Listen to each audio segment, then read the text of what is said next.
keep it alive through these lines I write. I keep it live cause I thrive. I might just blow your mind tonight. I'm so hyped, but it's no hype. From this height, it's direct hits on sight.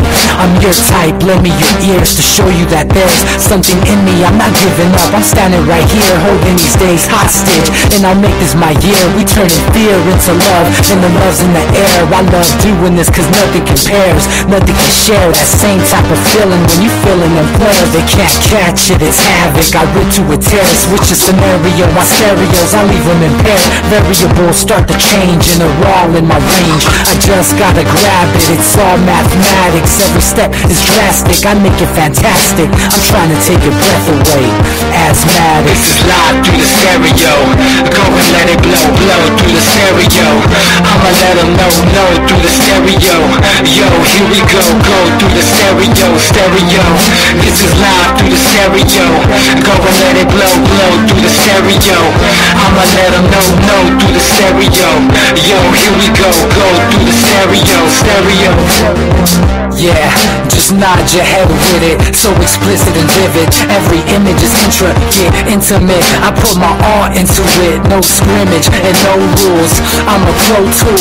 Hear my heartbeat beat into the vocals. I'm so loco, lost my mind, oh no.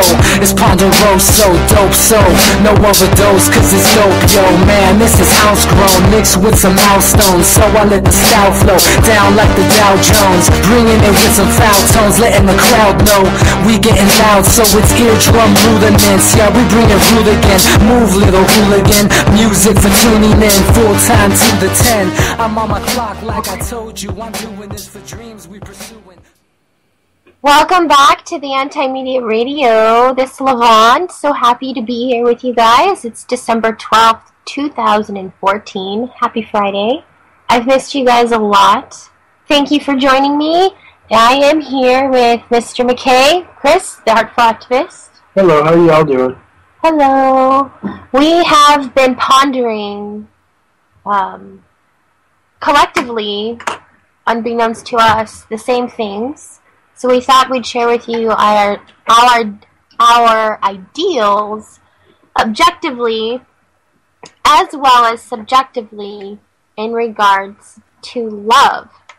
Not only self-love, but communal love, brotherly love, sisterly love, neighborly love, whatever, love. All the kinds of love. Sexy love, hateful love, ugly love, beautiful love.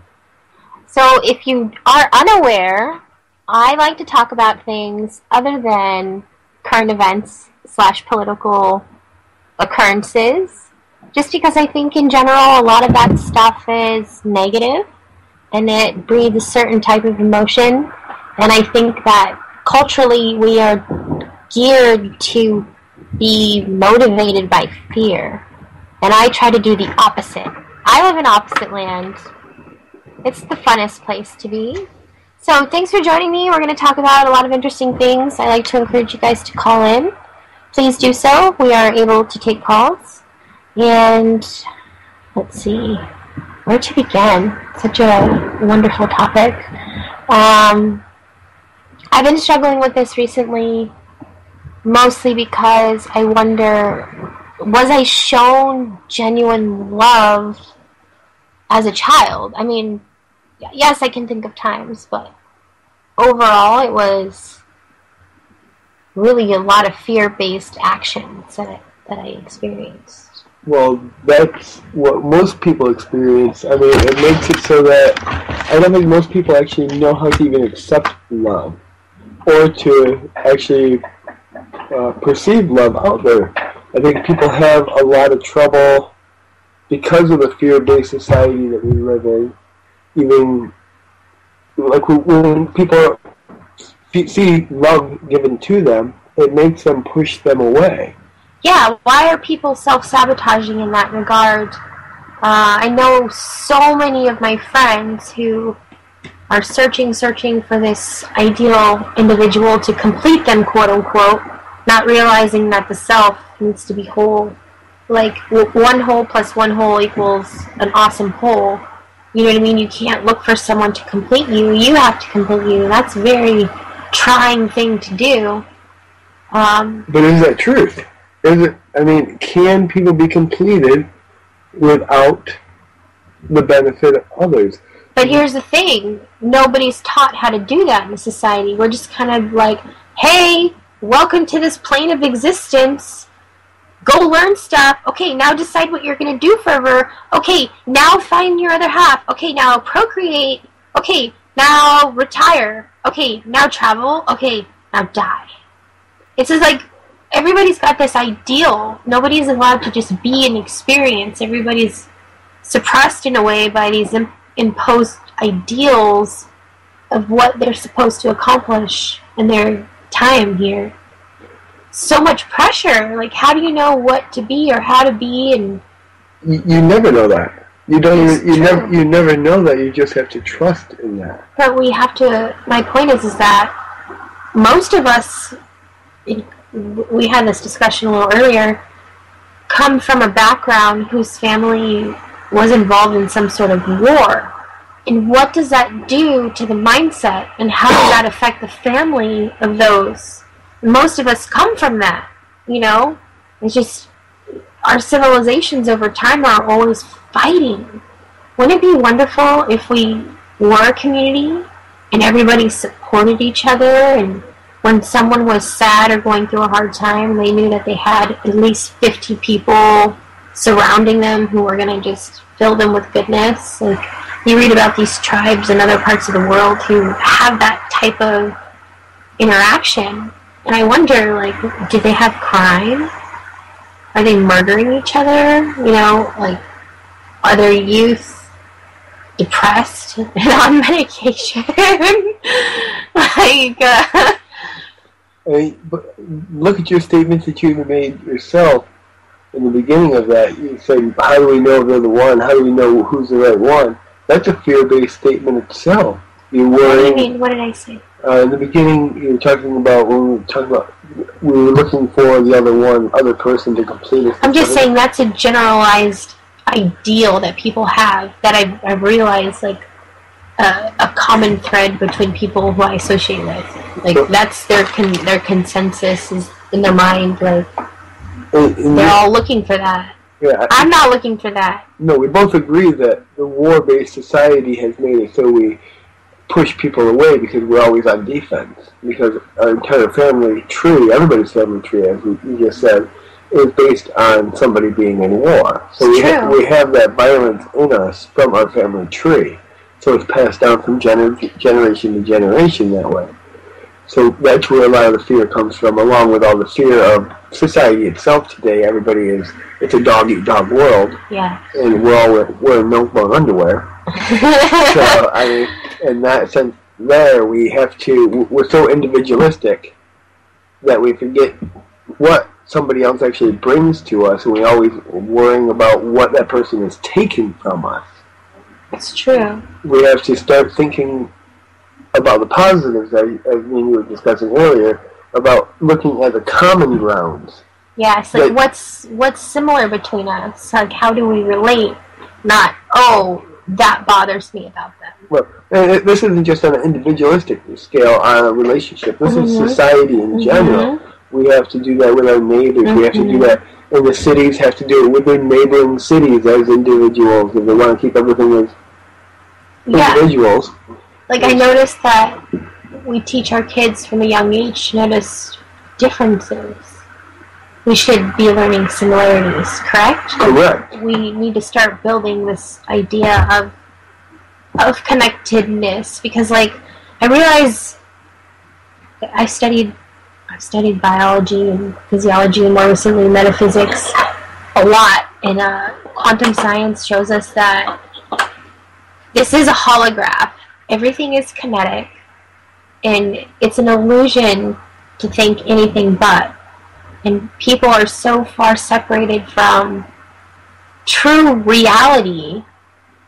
And in essence, everyone's like burning themselves, like touching their hand to a hot skillet over and over, and going, "Wow, why does my hand hurt? Yeah. Why does my hand hurt? Ow, my hand!" Can somebody turn off that damn fire? Like, it boggles my... And this is where I suffer, because I try to be objective. I saw a TED Talk the other day, and it really got my mind going, where this guy was discussing how he exists objectively and how he struggles to identify with people. And I was like, oh my God, he's totally speaking my words. And the more and more he spoke, the more and more I realized, like, there I am. That's me in that form giving that talk. Like, I've essentially had every single one of those ideas, and that happens to me all the time. Like, nothing is original. Well, no, nobody. Everything that's ever been created has already been created. Yeah. It just cycles, you know. Yeah. And what boggles my mind even more is that you only get credit for it if you're recognized. But Like, people do things all the time that are greater than others, but it's just where you put the energy. So my next point is, if everything's energy, why are we wasting it? When every realm, we waste it. well, that's what we do. We waste energy on a daily basis. We give it to fear, because that's what we know. Well, yeah, look at how much energy is wasted guarding and protecting instead of embracing and loving. Mm-hmm. I mean, we use every bit of our actions in society to defend instead of embrace. Whereas before in society, we didn't do that. 40 years ago, we would know our neighbors. We would help our neighbors. The community would get together. We're now, I mean, I think a lot of the separation comes from post-industrial revolution, when people stopped essentially living in communities where they had local ingredients that they created, and they had trades, and they had skills, and they made crafts, and they shared and traded and bartered, and they had relationships with their neighbors, and they all had something to offer one another. Well, you know what I mean? That brought the closeness. Exactly. Yeah. And people took care of each other. Things changed after that. Well, we started having actually, I know this is going to sound insane in a way, but let me finish all the way through it. We started having movements of equality right movements for individual groups. We had the feminist movement. We had the African American equality movement. We had quite a few of them. But all those actually ever did was try to get equality to equal white privilege, not actually equality for all. So it was never done out of love. Those were all egotistical, self-centered movements. So and that's how society is. We always try to do things that benefit us first.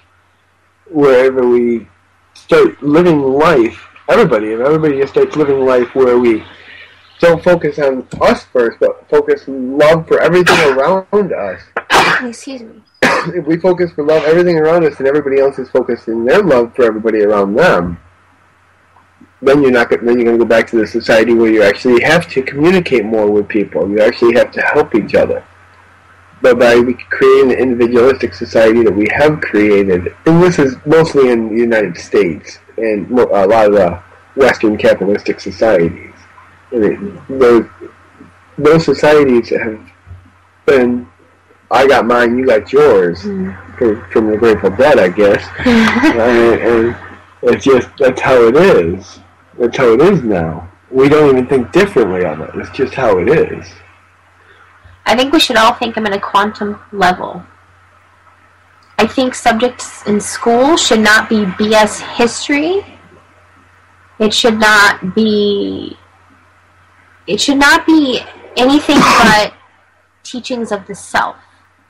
Everybody should understand to the complete capacity that is available at that time, because it's ever evolving, the function of their body and the inner workings of cellular communication and the importance of hydration in proper nutrition. Like, I think, I know this is going to sound crazy. My perspective, objectively, is that people have been starving for a very long time.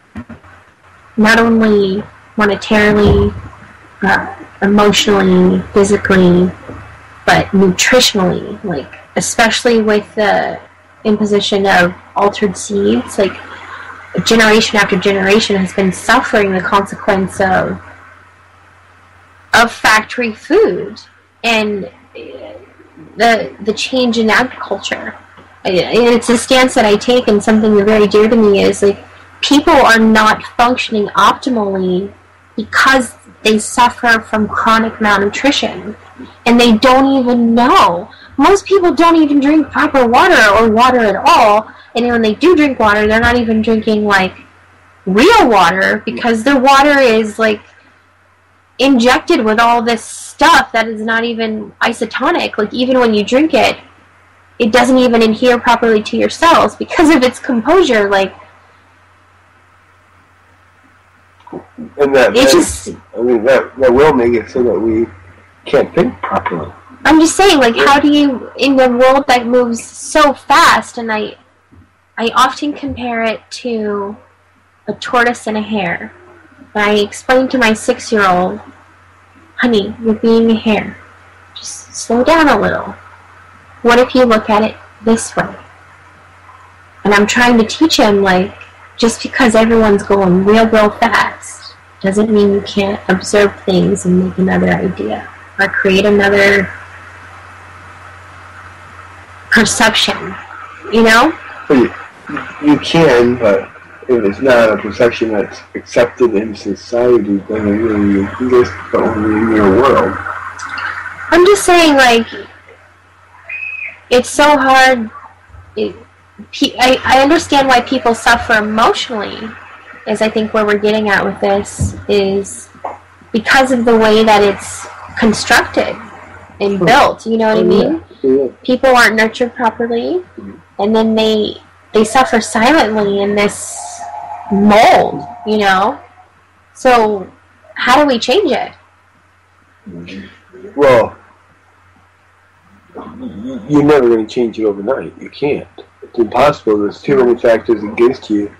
I mean, technically, evil's pushing from a lot of directions. Mm-hmm. Or hate, or whatever you want to call it. It's pushing everybody in a direction. I know the answer.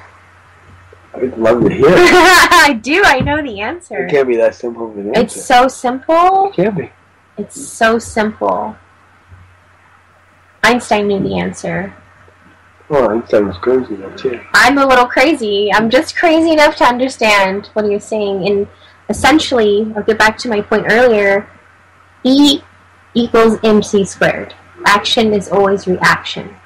And I argue that the actions of fear have resulted in a certain reaction of the people, and there's been a certain ripple that has been felt for generations because certain people want control and certain occurrences happened, and for a long time people have been living blindly and just operating systematically. Compartmentalization is a thing, and I wish for people to not only be functioning at optimal wellness, an optimal manner, but to do what is in their best intention, or to do like what's in their heart, or to do what makes them happy. Like, I saw a picture of my girlfriend today. She was radiant and never looked more glorious.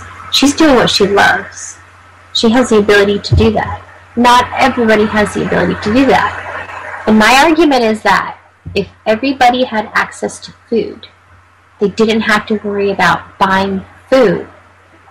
They would have more time to invest in ventures that were dear to them and true to them.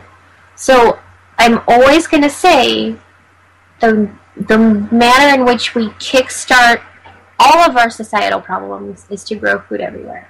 Well, but you touched, I mean, the economics are set up against you no matter what. I have faith it's gonna be awesome. I'm gonna grow the most. Okay, guys, I'm so excited. You want to talk about law of attraction? Something that I've been talking about for at least a year now on this program. And I used to talk about how I wanted this piece of land where I can grow food in Lemon Grove, and I pretty much designed it to the T. Attributes that I thought would be ideal. And here I sit in the most ideal spot. and I'm gonna grow the most magnificent garden, and I'm going to inspire all my neighbors to do the same. Like, all the people around here have giant pieces of land that they do nothing with. So I can't wait. To. But they're gone from 6:30 in the morning till. I have an idea. Man. If we work like ants, it'll be fantastic. If you slow down for a moment, you realize, like, there's a lot going on in nature beyond consuming things, right? Like, ants, there are more ants than anything in the world. And how do they exist? Like, do you have any idea? Well, actually, ants they all work together. They do. Yeah, they don't, but they also, do they have love? Or they just, because there's only one main ant? Well, I think so. I mean, what about the ants that take care of the little babies? They love those babies. Or they're just instinctual. Well, okay. My concept of love. But meerkats. Meerkats, they love. Well, that's just obvious. No, but getting back to, like, essentially what we are, there's obviously some tangible tissue here, you know. Mind, body, spirit. You know, I think there are definitely aspects to us that is more than one. We call it mind, body, spirit. Some people call it chakra system. Like, we all have these different names for things. You know, essentially, we made all those words up too. Like, yeah. This is why I have a hard time talking to people. Like, I have to bring myself back into a different scale of recognizing things. But to get humans back to being loving humans, you have to remind them that they're not just this body. Well, we have to remind them that they're supposed to be humane. And they have to practice being humane beings. Yeah, they have to, not unhumane movies or wigglies or deweys or whatever you want to call it. Most human beings there's some awesome wordplay. Yeah, they have no problem walking by suffering. They can walk by human suffering without a blink of an eye. That. We're so conditioned to look the other way. We have to be, or we wouldn't economically survive here. And we care about I care about a lot of humans. But I care about every human that I knew is suffering. I mean, I'd be dead from trying too hard. So, like, love is a balance that you have to walk, but you have to always worry about yourself being. And that's where I struggle, because we had this conversation the other day, too, is there's a polarity and a fine line to everything. Yeah. You know what I mean? Like, there's got to be a boundary that is observed and practiced in certain situations, especially when it comes to love. Like, you've got to love somebody unconditionally, but not to the point that it's hazardous to either of you. Like, I recently loved somebody so hard that I picked them from the garden. You know how Osho says if you love a flower, you let it be? I freaking dug him up. I exposed his roots to the sun. I put him in my pocket, and I carried him there. Well, maybe it was like a little hydro system, but my point is that I uprooted him, and I abused him with love, which is definitely a possibility. There was no boundary. Yeah, I possessed him in a way. And that's not healthy, and that's not true. And I felt guilty after a while, because I realized, like, he can't be his whole self, because I'm so involved in his being that there's no separation between the two of us. But he suffered because he wanted to be a being, you know, and he didn't know how to say it because he loved my love.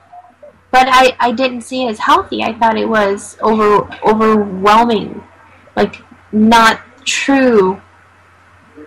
Because I think love is not possession.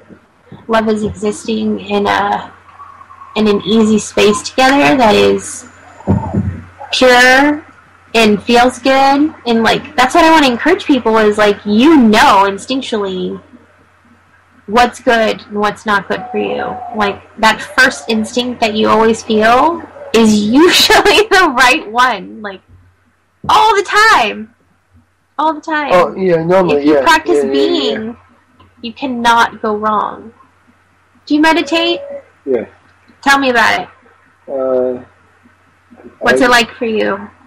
It just makes it so I can turn my brain off because my brain doesn't stop thinking.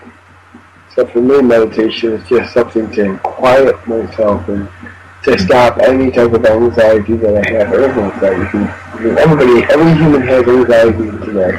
I'm reading right now about how 70% of Americans are on antidepressants. 70%? 70%, yes. That's alarming. Why is that alarming?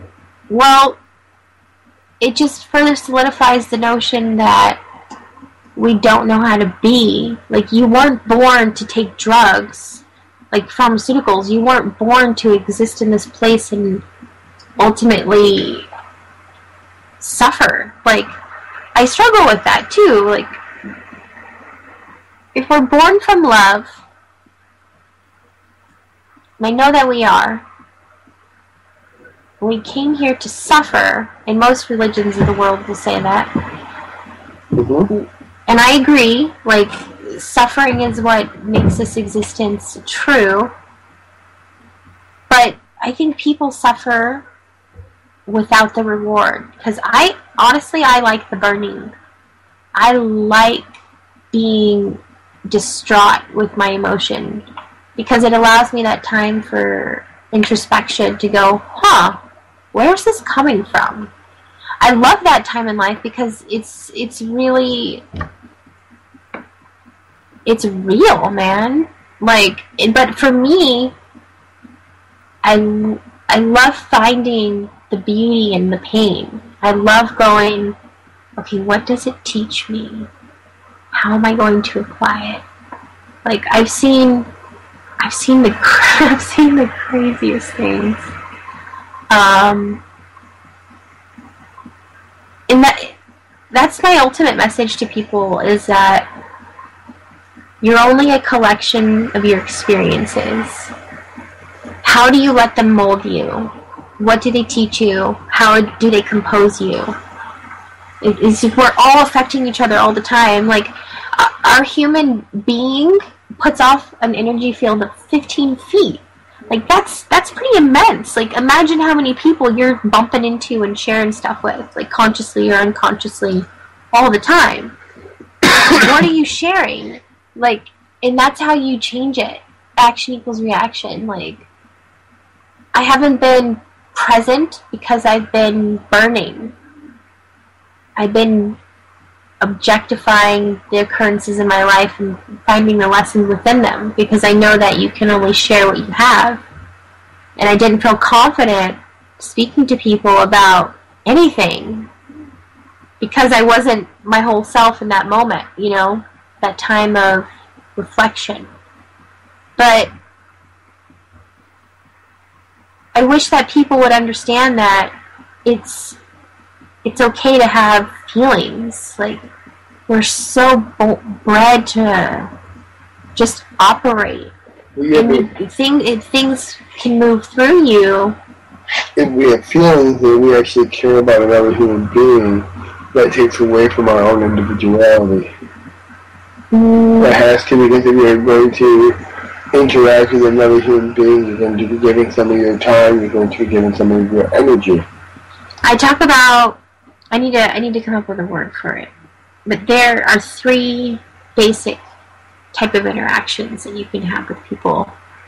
There can be a positive interaction where you both exchange good energy and you feel like, you know, you're energized and you're like, yes, that was awesome. There's one where you can deplete one another, like somebody's giving or taking, And then there's like a neutral. And you want to have those good ones. You want to have that. And like, you can attract that only in your life by creating it. It's scary how much you can create your reality. Well, yeah, but you can create your own reality, but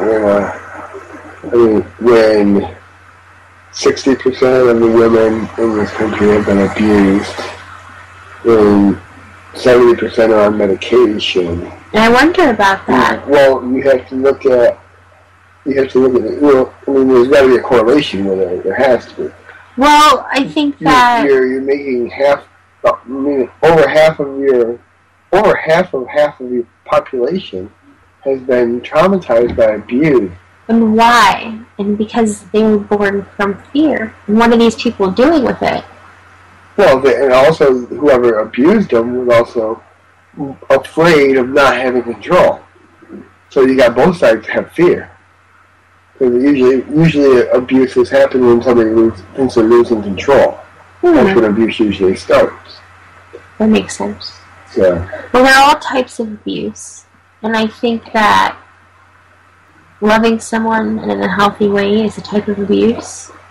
I think that saying mean words is a type of abuse. I think that hitting is a type of abuse. Definitely. I don't give a shit what context. Violence promotes violence. I don't give a shit what context. Hitting is not okay. Well, violent language is not okay. Yelling violent language. Yeah, saying shit is a big deal for me. Like, I don't even say 4-letter words around my children. And when I do, I feel really guilty. Like, I mean, you have to have a potty mouth. Well, my grandma was a little Polish sailor. Like, Polish, Irish, Native American, interesting mix. Like, she said the dirtiest things you'd ever hear. But she said them with love. And that's important. Like, it doesn't matter what you say, it's how you say it. You know, things have energy, and I think that a lot of if you think of us as energetic beings in general, I think a lot of us come from that dark place, that dark matter, and I think that a lot of us are hoping and reaching for a light, and we're trying to show people with action that things can be different. Like, I was born from darkness. I was an abused child for a really long time by a lot of different people, and I'm still learning on how to be a functioning adult. But you're a woman, you're abused from day one, actually. I am a woman, and I struggle with being objectified. Right. You know how many men, now that I'm single, just send me the most perverted things that I've ever imagined. Like, yeah, I like sex. I like making love. I am a sexual creature, and it's. Yeah, I don't like the term making love, actually, because that's how we mix love and sex and combine them in the same word. Okay, I'm gonna call it making magic then, because magic happens when it happens. You call it putting my penis inside somebody else? Yeah, penetration is a thing. There's penetration, then there's magic. We can differentiate them that way. Yeah. Like, but really, like, who taught these people that was acceptable? Like, there's such a disassociation with. Almost with learned behavior from your family. It's just animals, man. Yeah. Animals. And we're all going so fast. Nobody. Have you turned on TV lately? I don't watch cable. I don't watch movies. It's weird you watch TV shows now, I guess, like Married with Children, Modern Family. Married with Children's thing? They're not Married with Children, TV show. Modern Family, I'll just go with that. Modern Family and Married with Children, the same guys in it, I guess. NCIS. You look at 2.5 Men. All these shows, there's always sexual implications towards women on every one of them. They're expected to have sex. Women do like sex. Well, women love sex. Yeah. Men. It's just. But the men are never told that they have to have it, where women are always told they have to have it. Yes. And that's where the connotation, or the mixing of the word love and sex combines. And I see a lot of my girlfriends suffer with that. Every woman I know suffers from that. Okay, so I have a girlfriend who's dating a guy who's a gentleman. He's amazing. He's so romantic and does things for her without sex. And she feels insecure because he's not having sex with her. And I'm like, whoa, whoa, whoa, whoa, whoa. Appreciate him. Then I have this other girlfriend who longs for that type of commitment in relationship with her man, but they have awesome sex. But she's unhappy too, so it's like, you have people suffering either way, but we really just don't, nobody knows. But I think it's because everybody's lacking the being part. Well, that, or you can look at Nobody's a whole being, though. I mean, as I said earlier, we have to give love and not expect it back, and everybody else has to give love and not expect it back, and then everybody be giving love. Mm-hmm. I mean, like that's my philosophy. Yeah. Love on, not off, man. Bob Dylan says, can't be happy unless you're happy too. I mean, we can try to be happy all the time, but if the other person or the other societal member isn't happy, we're never going to be happy, we're never going to be whole, we're never going to be It's not kinetic. Right. If the energy is displaced, even with one person, even when we don't know Exactly, like there's a kink in the chain, yeah, right? Exactly. So in order to fix all of that, we just have to stop expecting things. And that's why I get so bitter around this time of year. Because people are, oh, we're in the spirit, the holiday spirit, oh, so glorious. Cool story. You're making me vomit. Yeah. How about you get off your pedestal and realize that people suffer every day, all day. Probably people in your own family. Do you even know? Like, I'm trying my best to take care of the people in my sphere so that I can ripple out effectively. And I encourage people, like, reach out to the people who are your family. The people who take care of you, you take care of them. Yeah. That it's got to be. It's called a two-way street. It's got to be a two-way street, a balanced equation, if you will. Otherwise, it will cause. No matter what happens, if it's not a two-way street, you're going to end up walking into a road of dead end sooner or later. Definitely, I see a lot of people. Especially this time of year, fighting necessarily. I mean, a lot of people are stressed about money and buying stuff. Like, that does not matter. My girlfriend and I are really excited. We're going to make soap on Wednesday. We're going to put essential oil. We're going to make people some toothpaste and try and make people healthier and a little more conscious of the things they're putting in their body chemical-wise. That seems to be like the ongoing theme this year, I think. Somebody else is doing that also. Oh, really? Yeah, we've been doing that for a couple of years. You're doing oils and stuff. Yeah, essential oils are really good. I use lavender in a lot of different things. My girlfriend taught me that. That's awesome. So, the point is that action does equal reaction. You gotta... Action equals reaction, but we are ultimately responsible for our own actions, even if it's a reaction to another action. Exactly. Yeah. You have to determine how you're being composed by the behavior of others, because regardless if you accept it or not, everyone that you spend time with is affecting you. They're changing, essentially, your DNA based on their vibration. Mm-hmm. Like, essentially, that is a thing. You know, I like to think on a quantum level. It gets me in trouble, but whatever. Yeah, I don't care if it gets me in trouble. It's my existence, and I'm okay with it. Okay. I'm okay with it, man. I'm happy in Lavonne land. It's good. If we look at society nowadays, and we see how far it's falling apart, compared to... I don't know. Maybe it's coming together. You say falling apart, I say coming together. Well, out of chaos comes order. Chaos comes order, always. I love that people are going outside and going, we're mad as hell and we're not going to take it anymore.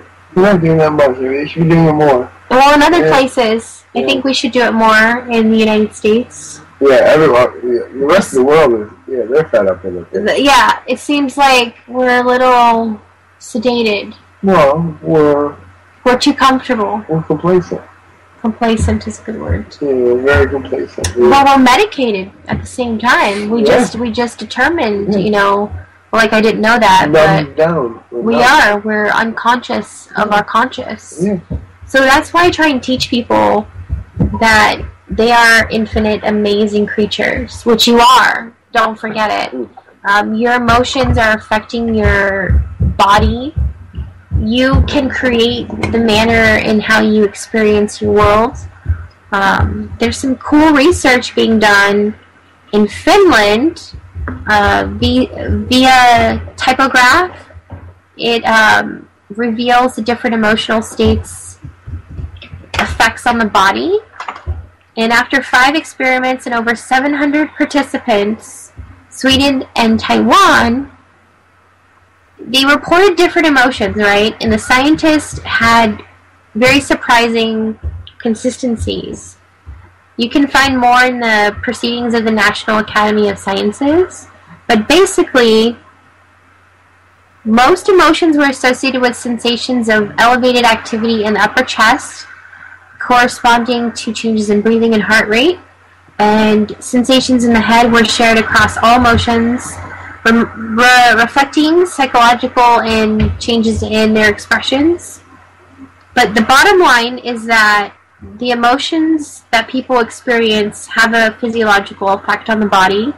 You literally send impulses to your muscles via your brain. Your brain connects via nerve, and that system is operational. But there's also an emotional factor that is carried along with that. And when you experience your reality, you have a response, a reaction to it. And it is moving through you as well. And how you receive it is important because it affects you and you literally carry it in you. Like, for example, people in really stressful environments have a very specific patterning in their body. They seem to have very, very hot, localized areas such as the upper chest and head, especially when they have fear, anger, disgust. And opposites, when people are feeling happy, they show a lightness via the typograph. They seem neutral. You know, we talked about that neutral reaction earlier, where people don't take or give; they just kind of are being. It's very interesting, and I practice holistic medicine, and I see hundreds of people a week. And the thing that is most profound to me, and the more research I realize supports this, is there's such a profound ability that people have between their heart and their mind that has an automatic and profound effect on the physiological being. And I see it demonstrated hundreds of times a week when I kindly look someone deep in the eye and I say, you are the best doctor you have. You can essentially determine your wellness based on the input that you create. And some people don't believe me, but the ones that do, and the ones who cultivate it, and the ones who want to be well, and they drink more water, they get more sleep, and they eat better food, or they do a certain stretch, or whatever the individual thing may be, the self-attention, the self-love, or the recognition of bad posture, or the realization that a certain pillow is causing a certain effect, or sitting on the wallet does a certain thing, or using a certain desk, or whatever the repetitive action, the whatever self-detrimental thing, the I'm not good enough, I'm fat, I'm ugly. I'll never do good enough. Like, that is also a thing. And I encourage people, turn that off. You know, even the awareness of, oh, I'm doing these things to myself that are not beneficial. Something shifts. Oftentimes people are holding this experience literally, like you can feel it in their body, and I'm like, whoa, what happened, you know? Oh, I'm really stressed. Well, what are you stressed about? And I'm talking to them as I'm working on them. Well, my sister lied and did this and this and that, and, you know, it made me really sad, and you can feel it, like, tighten up in a certain area, and I'm like, oh, how did that make you feel? And blah, blah, blah, they go into detail, and I'm like, you should let that go. You should really just let it go. You'd be amazed at the manner in which the muscle just goes, literally you can feel like and sometimes it pops, or like, you can just see it melt. And it's so empowering to people, and that's just one example. Like, people can take control of their wellness. If, you know, like, you and I talked about cognitive therapy the other day, group therapy, and the power of people coming together and sharing their experiences and validating each other and supporting each other and self-healing, and just knowing that what you're feeling is a feeling sometimes is enough. Yeah. Right? Well, but I mean, is it? That statement alone, I mean, because almost everything we do, they just did over in Berlin, they did a class workshop on the 21st century of love and defining it. Mm. And they came up with a summary at the end that talks about how other individuals can do 80% more in their life if they actually feel love from somebody else. Because essentially everyone's a mirror, though. Well, yeah, but they also found out that almost everything we do in one way or another, through consumer and purchases, to style and attitude, all are motivated by the desire to be desired, to be loved. Well, that's inbred in us. We want to assimilate. Yes, and the truth is, without others to value us, we are useless. We're useless. If we do so much but nobody ever says, I love you, good job, it's really not worth anything to anybody. Well, you need validation. We need to validate each other. Because a human being wants to feel the attachment. They want to feel that they can actually rely on somebody. You know what it comes back down to? Is you're putting off energy. Yeah. You want to receive energy. Yeah, you have to, yeah. That's essentially all it comes down to. You are generating a signal, and you are broadcasting it. Yeah. You want someone to pick it up and go, I hear you. I feel you. I feel what you're putting down. I hear you. I read the words that you're writing. Like, whatever the case, you want to be validated. But we can't, because as humans, whenever we talk of any type of feelings, people feel they're being attacked. Whoever's listening, if it's about them, they feel they're attacked, even if it's just somebody expressing their feelings with no remorse. To be human is to be compassionate, to be understanding, to have empathy, to be forgiving, and to remember the last thing, all humans are flawed. And if we do that, then we're humane. And we can do those 5 things, then we become humane, but we can't, because we always feel attacked. And he talks to us about people are defensive, but I get defensive, especially when people talk to me in a condescending way. It's the manner in which words are said. And instead of telling them that they're talking to you in a condescending way with no attitude, remorse, with no hurt feelings, it's innate to get defensive. Right, it's innate to get defensive, but if you can we have to go, whoa. Yeah. Excuse me, what you just said makes me feel blah, blah, blah. Without being in attack mode. Without being in attack. It's hard. Yeah. But that's part of my meditation. I practice relationship meditation. I practice mindfulness in the creation of my words and my vibration. Like, I like to try and be love on, not off, everywhere I go. And it's trying, but it's such a good practice to practice. It really is, especially with my children, because I know that they are the future. They are all my action in them is going to equal so many reactions throughout their whole life, you know? Yeah, but you also have, everybody else's action's going to be part of the equation. Part of public school. Oh, for now. Yeah. That's a whole other action. Somebody's calling. Hold on. Hey, welcome to the show. I'm Lavonne. Who is this? One moment. Oh. Hey guys, hi Chris. Who is it? Who do you think it is? Alberto? Alberto? Oh, yes, it's me. It's San Diego's new favorite anti-hero.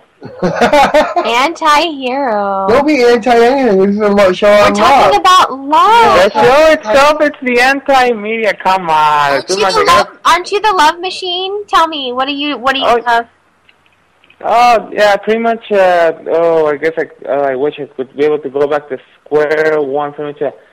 Well, speaking about pretty much having to overachieve and excel, pretty much, I would have to at the very least, disagree on your viewpoint. Pretty much that the main reason, pretty much, I don't think I'm like in the Billy Bean level. That pretty much that I hate losing more than I love winning. Even though when I actually lose, I do hate it when I lose. Pretty much, it's the main thing is I'm a very if I demand the progress not just of others, but of myself. Pretty much, I'm a very hungry person. Pretty much like I get trying to regather my ideas into my head currently. It's good to strive to be better. Like that's my point. Is that we should all strive to be better every day, so that we can further. Don't hold it against ourselves or others when they fall back a step instead of falling forward a step in a day. Well, I guess pretty much I guess it's gonna come to controversial my next word, but I guess that I gotta get them out and pretty much it's good and take them as well. Pretty much let me see, progress, etc. So pretty much I just wish I could remember what hate having such personal memories. It's okay. Just relax. Don't worry, I'm relaxed. Pretty much, You were saying you disagree with my ideal of imposed. No, not imposed. Pretty much it should be that pretty much people should aspire to just not just to do better, but pretty much to do better than what they think they could, even though they do not believe they could be able to pretty much pull it off at the moment. Pretty much either find some, at least a figure, some to look up to, pretty much and copy it. Fake it till you make it, man. Find a little bit of a guiding light. I agree. That's well said. Oh yeah, pretty much it's I think I remember what I wanted to say. Pretty much, the main reason why pretty much people who suffer have to overachieve, not just achieve but overachieve, is to prove a point. It's pretty much at the very. Have you ever seen the Count of Monte Cristo? Partially. Can I tell you a secret? I've seen a lot of movies, but I just don't pay attention enough to remember them. They just don't matter to me. I try so hard, I cannot do it physically. All right, I'll just give you the main sections of the story. It's about this guy with his girlfriend, whatever. He was very poor. Got a message that apparently that Napoleon was gonna come back into France. He actually turned in the message to the authorities, being naively that they were gonna take care of it. And once they figured out that when the authorities thought that he was some sort of a spy and whatever, they they imprisoned him and whatever. He was tortured for a couple of years. Whatever. Yeah, and then thanks to a mentor who helped him increase intellectually. Pretty much, after those few years, when taking advantage of that mentor died, he was able to escape out of prison because that very mentor knew about some treasure hidden in an island. He was able to get to it, and he got so rich he was able to buy the title of the Count of Monte Cristo, and he was able to get revenge on those who wronged him. Okay, and your point is? Well, pretty much. Even though that they say that the best revenge is to live well, pretty much, I do not think having a brand new car and an Armani suit might be able to fill certain holes per se, aka or any other Christmas gifts that you might be lucky to get on the 25th. But pretty much, well, in other words, whenever you're able to not just succeed a little bit, but pretty much have genuine things to pretty much be happy for yourself. Pretty much, hopefully one way or another, let the ones who wrong you in the past, just let them know and really rub it in. Little love from San Diego's would you call yourself anti? Yes, I'm apparently the San Diego's new favorite anti-hero. Anti-hero. Thank you for your words of wisdom, kind sir. Yeah, may I ask, what is your opinion in regards to the perpetual fear that society has been imposed via ancestral? Well, there are multiple things to. What's the perpetual fear of? Well, my point is that we're all born essentially from those who have been fighting wars. And what do you think that has done to our individual idea of what it is to feel love? Well, I guess. Well, at the very least, it would mitigate the pain a little bit. Pretty much, to at the very least forget that. A few things in the past, this and that. Because, nope. Unless you're a psychopath, no one is born evil.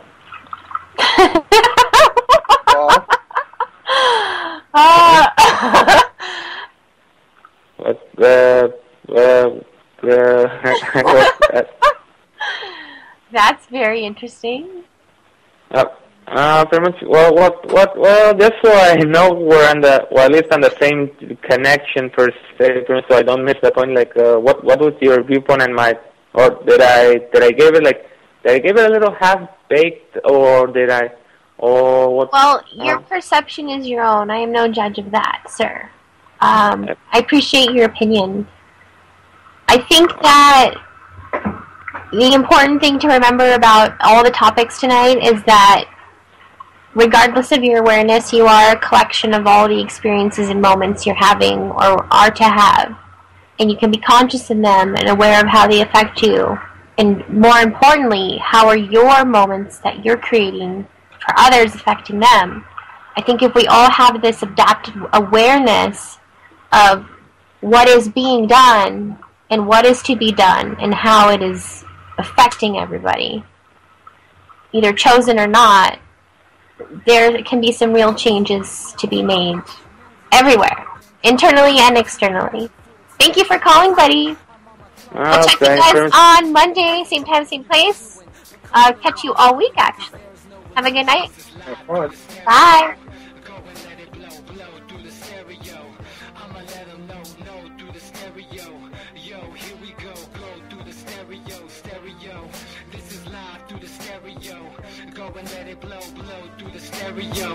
I'ma let them know through the stereo. Yo, here we go through the stereo.